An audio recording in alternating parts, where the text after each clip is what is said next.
पहले कबाड़ बीनने वाले, इलेक्ट्रिशियन का काम करने वाले, प्लम्बिंग का काम करने वाले, फिटर का काम करने वाले, मेहंदी लगाने वाले, कपड़ा सिलने वाले, जिम में काम करने वाले, ये लोग लफ्ज़ जिहाद करते थे।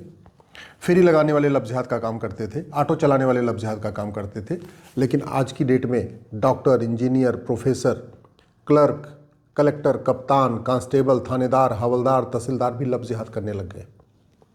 लखनऊ में एक डॉक्टर पकड़ा गया है जिसके मोबाइल से अब तक 15 लड़कियों को ट्रैप करने का पूरा उसमें व्हाट्सएप चैट मिली है। ये जो डॉक्टर मूल रूप से उत्तराखंड का रहने वाला था, काफ़ी दिनों से लखनऊ में था। इसका बाप भी बीएससी था, डॉक्टर नहीं था, फिर भी अपना नर्सिंग होम चला रहा था, अपना क्लिनिक चला रहा था। और सबसे आश्चर्य की बात कि बाप ही बेटे को मोटिवेट कर रहा था लफ्ज़ जिहाद करने के लिए। और ये जो डॉक्टर है, डॉक्टर रमीजुद्दीन नायक, इसने लखनऊ में ही नहीं बल्कि आगरा, गाज़ियाबाद, नोएडा, कानपुर, वाराणसी की भी लड़कियों को ट्रैप किया। ये खुद डॉक्टर था, तो डॉक्टर लड़कियों को ट्रैप करता था, और लखनऊ में उसने एक बाकायदा प्रोफेसर को भी ट्रैप कर लिया था। अब तक उसके जो रिकॉर्ड मिले हैं वो 15 लड़कियों को ट्रैप करने के लिए मिले हैं।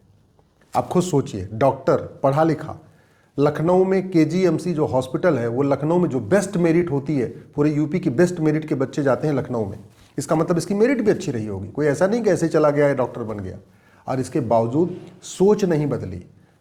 चुन चुन के हिंदू डॉक्टर बेटियों को ट्रैप करना, उनको लफ्ज़ जिहाद में फंसाना, उनको कन्वर्जन के लिए मजबूर करना, उनको कन्वर्जन के लिए मोटिवेट करना, ये इसका धंधा था।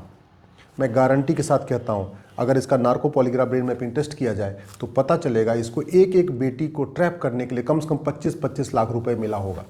अगर इसके बाप का narco polygraph brain mapping test किया जाए तो पता चलेगा इसको भारत के अंदर से बड़े बड़े मौलवी और विदेशों से भी इसको पैसा आ रहा होगा, और वो पैसा कहीं न कहीं कैश में रखा होगा या हवाला के जरिए आया होगा, जैसे भी होगा, लेकिन फंडिंग हो रही है।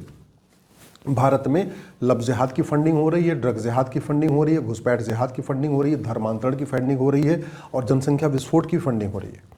ये फंडिंग जो हो रही है वो तो बैंकों के जरिए आ रही है। क्यों? क्योंकि हमारा 1949 का जो बैंकिंग एक्ट है महाघटिया है, महा सड़ा हुआ है।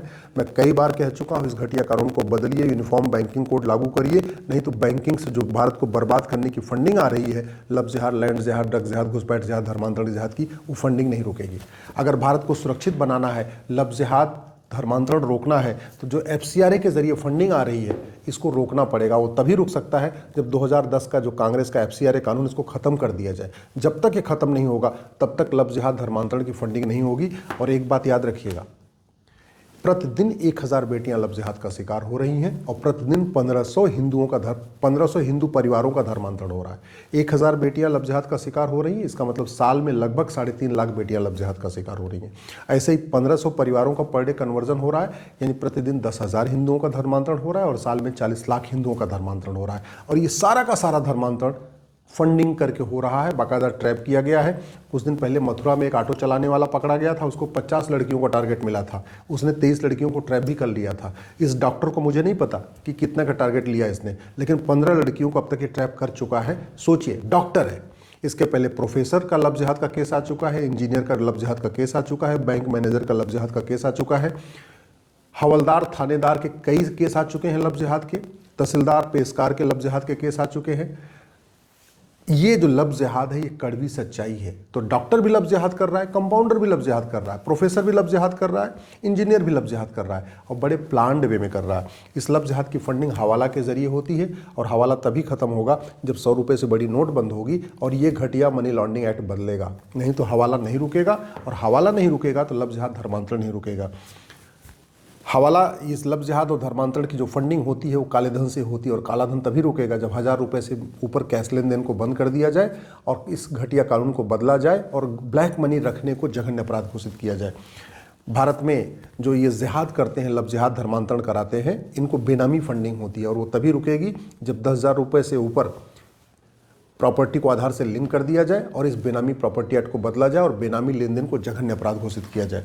भारत में जो जितने भी लफ्ज़ जिहाद, धर्मांतरण हो रहा है, इसकी फंडिंग ड्रग के कारण हो रही है। जो ड्रग से पैसा आ रहा है, नार्को पैसा आ रहा है, चाहे वो अफगानिस्तान से ड्रग स्मगलिंग का पैसा है, या पाकिस्तान से ड्रग स्मगलिंग का पैसा है, या म्यांमार या बांग्लादेश से ड्रग स्मगलिंग से पैसा आ रहा है, वो भी लफ्ज़ जिहाद, धर्मांतरण में खर्च हो रहा है। वो तभी रुकेगा जब कानून कठोर होगा। इसी तरीके से जो वक्फ बोर्ड 40 लाख एकड़ ज़मीन पे कब्जा कर रखा है, वहाँ से जो किराया आता है, वहाँ से जो पैसा आ रहा है, वो भी लफ्ज़ जिहाद और धर्मांतरण में खर्च किया जा रहा है। वो तभी रुकेगा जब सारी ज़मीनों की ऑडिट किया जाए और उसको वापस लिया जाए। लफ्ज़ जिहाद तब रुकेगा जो मज़हब के आधार पर हमने छूट दे रखी है। ये जो मज़हब के आधार पर नियम कानून बना रखा है ना, मज़हब के आधार पर मंत्रालय और आयोग बना रखा है, मज़हब के आधार पर बोर्ड और ट्रिब्यूनल बना रखा है, मज़हब के आधार पर लोन और वजीफ़ा दे रखे हैं, मज़हब के आधार पर मदरसा खोलने की जो परमिशन दे दिया, मज़हब के आधार पर जामिया और एमयू खोलने की परमिशन दे दिया, मज़हब के आधार पर जो स्कूल कॉलेज की परमिशन दे रखा है ना, ये हमारे लिए विनाशकारी होगा।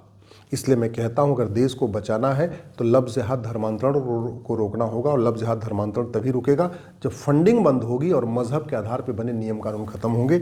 लफ्ज़ जिहाद धर्मांतरण तभी रुकेगा जब ऐसी किताबें जो लफ्ज़ जिहाद धर्मांतरण को प्रमोट कर रही हैं उनको भारत में बैन कर दिया जाए और भारत में समान शिक्षा लागू किया जाए।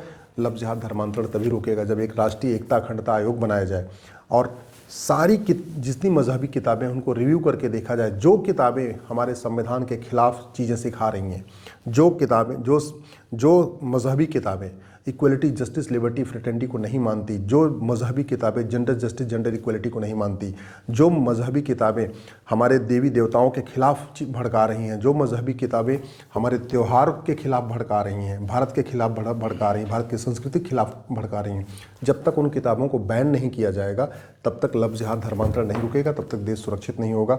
देश को सुरक्षित बनाने के लिए ज़रूरी है नेशनल सिक्योरिटी एक्ट को बदला जाए और लफ्ज़ जिहाद और धर्मांतरण को राष्ट्र की सुरक्षा के लिए खतरा घोषित कर दिया जाए। अगर लफ्ज़ जिहाद धर्मांतरण रोकना है, अनलॉफुल यूएपीए जो एक्ट है इसको बदलना पड़ेगा और लफ्ज़ जिहाद और धर्मांतरण को अनलॉफुल एक्टिविटी डिक्लेयर करना पड़ेगा, तभी जाके रुकेगा। तू मैं करने से, आरोप प्रत्यारोप करने से, नूरा कुश्ती करने से, बतौलेबाजी करने से लफ्ज़ जिहाद और धर्मांतरण नहीं रुकेगा। और नहीं रुका तो लगातार घटेंगे। हम लगातार घट रहे हैं, बहुत तेज़ी के साथ घट रहे हैं। 9 राज्यों में पहले घट चुके हैं, 800 जिलों में से 200 जिलों में घट चुके हैं, 6000 तहसीलों में से 1500 तहसीलों में घट चुके हैं। और लफ्ज़ जिहाद धर्मांतरण जिस तेज़ी के साथ हो रहा है, बड़े प्लान्ड वे में हो रहा है, उससे डेमोग्राफी बहुत तेज़ी के साथ बदल रही है।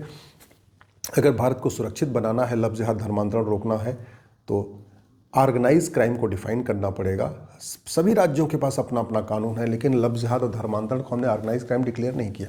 हमने 150 साल के बाद बीएनएस बनाया है, लेकिन इस बीएनएस में न तो लफ्ज़ जिहाद के ऊपर कोई चैप्टर है, न धर्मांतरण के ऊपर कोई चैप्टर है। अगर देश को सुरक्षित बनाना है, लफ्ज़ जिहाद धर्मांतरण रोकना है, इस बीएनएस में एक चैप्टर ऑफेंस रिलेटिंग टू लफ्ज़ जिहाद, ऑफेंस रिलेटिंग टू कन्वर्जन, इसको डालना पड़ेगा। देश को सुरक्षित बनाना है, लफ्ज़ जिहाद धर्मांतरण रोकना है, तो सेक्शन 111 जो ऑर्गेनाइज क्राइम की धारा है उसको सुधारना पड़ेगा, उसमें अमेंडमेंट करना पड़ेगा और लफ्ज़ जिहाद धर्मांतरण को ऑर्गेनाइज क्राइम डिक्लेयर करना पड़ेगा। लफ्ज़ जिहाद धर्मांतरण को एक्ट ऑफ टेररिज्म डिक्लेयर करना पड़ेगा। सेक्शन 113 है, लेकिन हमने उसमें लफ्ज़ जिहाद धर्मांतरण को एक्ट ऑफ टेररिज्म डिक्लेयर नहीं किया। ऐसे सेक्शन 147 वेजिंग वॉर है, लेकिन उसमें भी हमने लफ्ज़ जिहाद धर्मांतरण को वेजिंग वॉर डिक्लेयर नहीं किया। सेक्शन 152 है जो हमारी संप्रभुता के लिए खतरा है, जो हमारी एकता अखंडता के लिए खतरा है, उसमें भी हमने लफ्ज़ जिहाद धर्मांतरण को शामिल नहीं किया है। इसलिए पूरे देश में कहीं की भी पुलिस न लफ्ज़ जिहाद करने और धर्मांतरण कराने वालों के खिलाफ सेक्शन 111 लगा रही है, न सेक्शन 113 लगा रही है, न सेक्शन 147 लगा रही है, न सेक्शन 152 लगा रही है। इसलिए इस किताब को बदलना ज़रूरी है। लफ्ज़ जिहाद धर्मांतरण तभी रोकेगा जब पूरे देश की पुलिस एक साथ एक तरीके से व्यवहार करेगी। अभी पुलिस सत्ता के गुलाम बनी हुई है, क्योंकि 1861 का पुलिस एक्ट चल रहा है। इस पुलिस एक्ट को बदलना पड़ेगा, एक पुलिस चार्टर लागू करना पड़ेगा, पुलिस रिफॉर्म करना पड़ेगा, पुलिस की रिस्पॉन्सिबिलिटी अकाउंटेबिलिटी तय करना पड़ेगा। लफ्ज़ जिहाद धर्मांतरण तभी रुकेगा जब ऐसे जिहादियों की नागरिकता ख़त्म करने का प्रावधान बनेगा। मैं गारंटी के साथ कहता हूँ, जिस दिन हमने कानून बना दिया कि लफ्ज़ जिहाद और धर्मांतरण कराने वालों और उनके मददगारों की 100% संपत्ति जब्त होगी, उनकी नागरिकता ख़त्म होगी और साल भर के अंदर उनको आजीवन कारावास, फांसी की सज़ा होना शुरू हो जाएगी। मैं गारंटी के साथ कहता हूँ 90% लफ्ज़ जिहाद भी रुक जाएगा, 90% धर्मांतरण भी रुक जाएगा, 1 साल के अंदर रुक जाएगा। लेकिन ये तू मैं करने, आरोप प्रत्यारोप करने, नूरा कुश्ती कतन करने, भाषणबाजी करने से नहीं रुकेगा। ये केवल और केवल फंडिंग रोकने से रुकेगा, कानूनों को बदलने से रुकेगा। इसलिए मैं आपसे हाथ जोड़ के निवेदन कर रहा हूँ, दल गुलामी छोड़िए, पार्टियों की गुलामी छोड़िए। आज के नेता 25 साल के बाद आपका मकान दुकान बचाने नहीं आएंगे। आज के नेता 25 साल के बाद आपका खेत खलिहान बचाने नहीं आएंगे। आज के नेता 25 साल के बाद आपकी बहन बेटियों को बचाने नहीं आएंगे। लेकिन जो मैं कानून कह रहा हूँ, अगर ये बना दिया गया, आपकी 25 पीढ़ियाँ सुरक्षित रहेंगी।